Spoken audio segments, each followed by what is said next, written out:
Snow fell, a blanket of white covered the world outside. Inside, young Emma read by the fire. The flames crackled, casting dancing shadows on the walls. It was a perfect winter evening, or so she thought. The wind howled outside, a lonely, mournful sound. Emma shivered, pulling her woolen blanket tighter.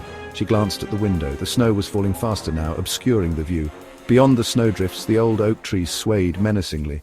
Its bare branches clawed at the sky like skeletal fingers. For a fleeting moment, Emma imagined she saw a figure standing beneath it. She blinked, but it was gone. The wind howled again, louder this time. It rattled the window panes, and Emma's heart pounded in her chest. She tried to focus on her book, but a strange unease had settled upon her.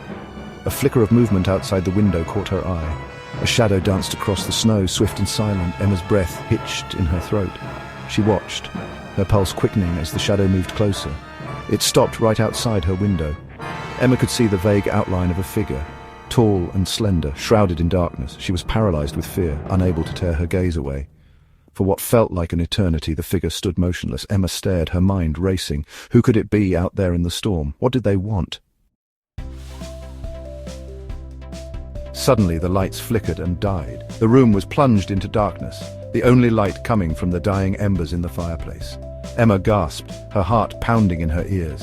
She fumbled for her phone, her fingers trembling. The cold, metallic touch brought a small measure of comfort. As she switched on the flashlight, she heard it, a soft, rasping sound like someone struggling to breathe.